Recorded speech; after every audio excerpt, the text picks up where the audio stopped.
In today's video, I am going to make a delicious dish. It is called, in Spanish, carne asada. It's made with boliche, is the kind of cut of the meat. And it is like a sort of roast beef in gravy with potatoes, or maybe like a pot roast, maybe. Anyway, it is delicious. My name is Martha and welcome to my channel, Everything Martha Crafts and More. And so this happens to be my daughter's favorite dish, and I am gonna make it for you today. I'm gonna serve it over rice. And so I also decided to film how I make the rice because I had never thought of filming a video on how I make rice, but I had someone who asked me if I could make a video doing that. So I did film that as well.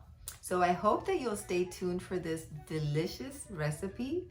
I think if you try it, or maybe you already have, but if you haven't and you try it, I think you will be very, very happy. Anyway, I am gonna stop talking now and I'm gonna get to cooking.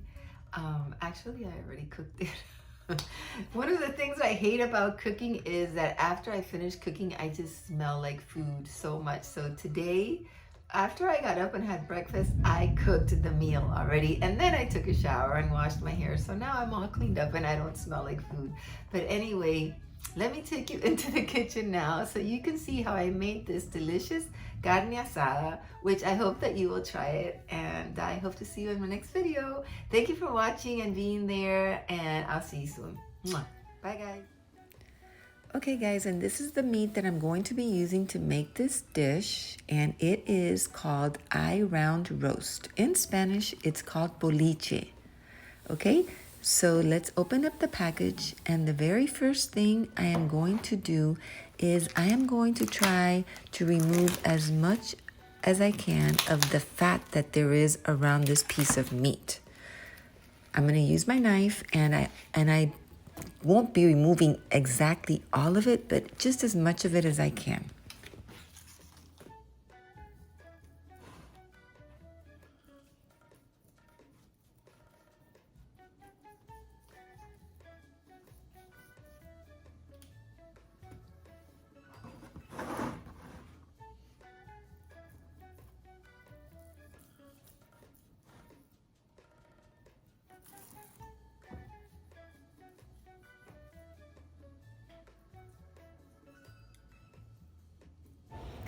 Okay, and I think that's pretty good. I've removed most of the fat.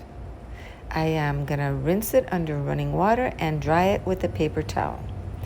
Then I'm gonna use my complete seasoning mix. I love using this because it has a little bit of everything, and I just don't have to pull out a whole bunch of different bottles of spices. This has salt, it has pepper, it has cumin, oregano, just a little bit of everything, and I'm rubbing it into the meat.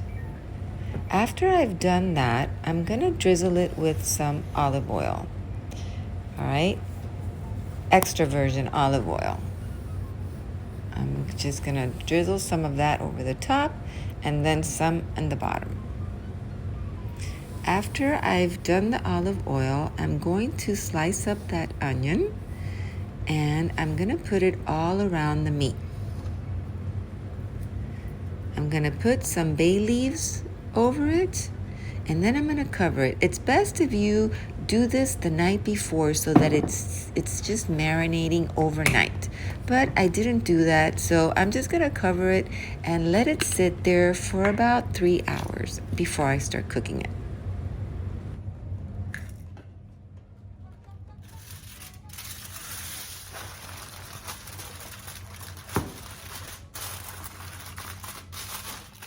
Okay, so it's been marinating for a couple of hours, and I'm going to get ready to cook it. I'm going to use my pressure cooker, which I have right here.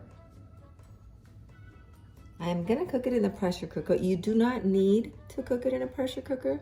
It's gonna get done a lot faster, but you know, you can cook it in a regular pot and it'll just take longer because this meat has to cook all the way through and until it's tender. And we're going to slice it afterwards and add potatoes, okay?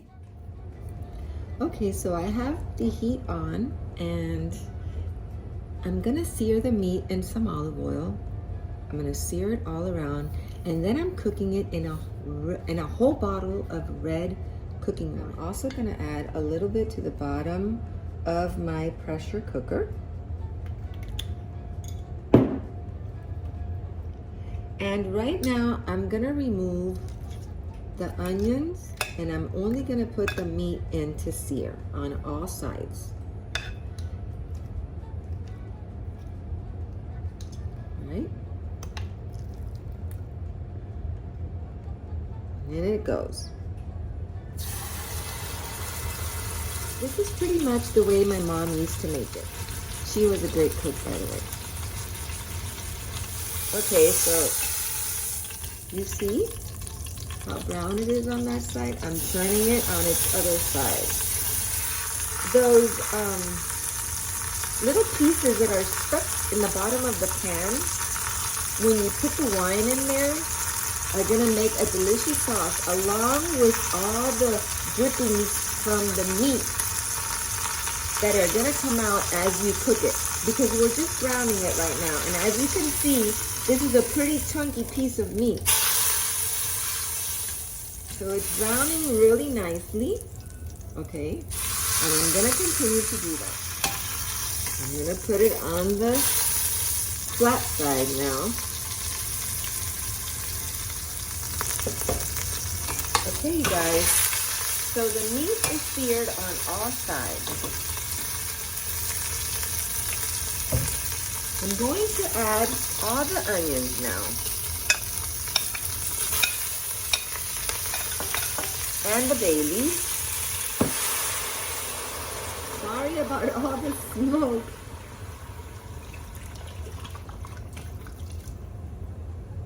Okay, in goes a whole bottle of wine. Along with the bottle of wine, I'm going to add some vegetable stock. We don't need beef stock because you could use beef stock, but I like the taste of the vegetables in this stock because this meat is gonna let go of a lot of juices. You want, if you're gonna use your pressure cooker, you do want this meat to be almost submerged in the fluid. So I'm putting in the whole box. Okay.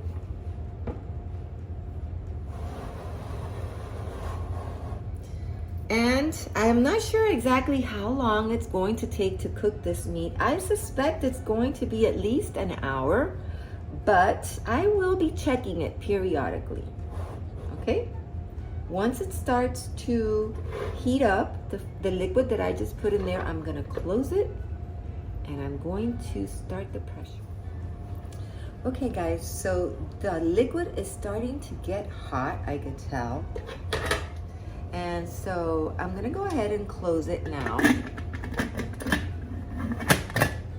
I'm gonna lock it.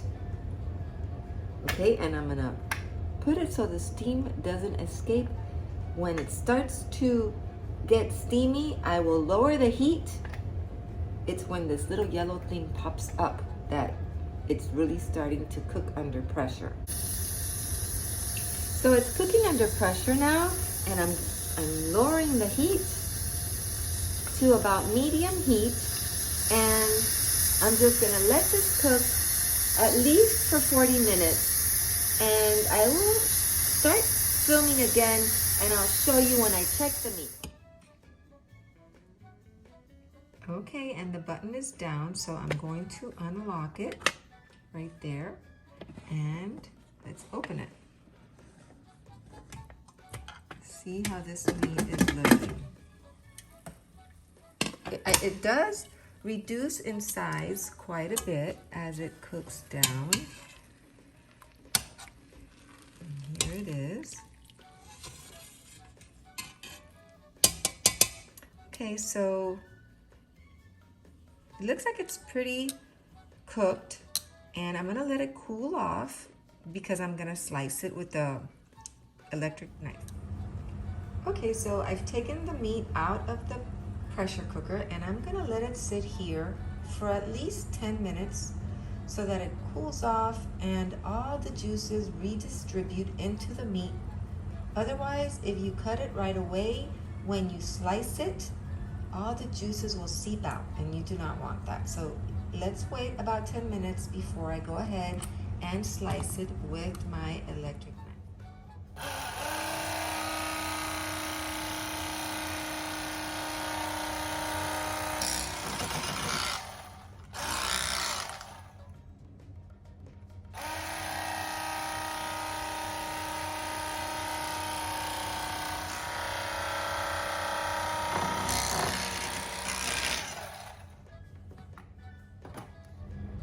Okay, so I've sliced the meat and it's going to go back into the sauce now.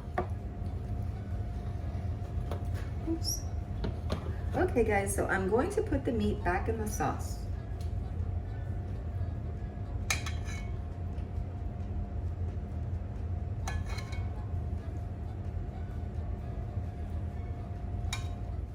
All these little pieces of meat are going back in the sauce as well.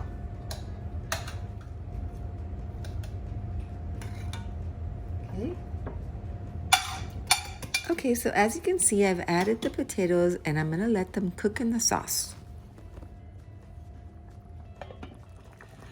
Okay, so the potatoes are ready and I wanna thicken up the sauce just a little bit. So I have some cornstarch in here. I'm gonna add a little bit of cold water and I'm gonna mix it up. And this will thicken the sauce. I don't want to thicken it too much, but just a little bit. I'm not going to add, I don't think I'm going to add all of this, but I'm going to raise the temperature now before I add this.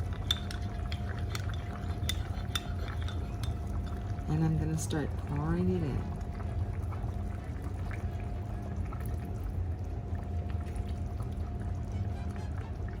That should thicken the sauce considerably.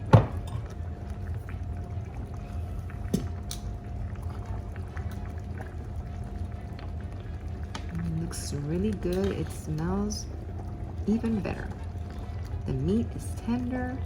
The potatoes have absorbed some of the gravy.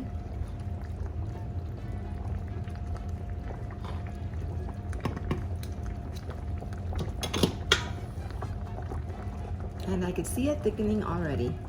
And I think that's thick enough because when the sauce gets cooled down, it will be even thicker.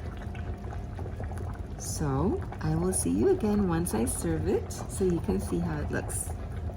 And here it is, you guys, today's dinner, this delicious carne asada, roast beef with potatoes, some white rice, and some fried plantains. I'm sorry I can't taste it for you because I do not eat meat, and my husband, who's going to enjoy it now, does not want to be on camera. But I can assure you it's a delicious meal and I hope you'll try it. Thanks for watching and I hope to see you on my next video. Bye guys. Bon appetit!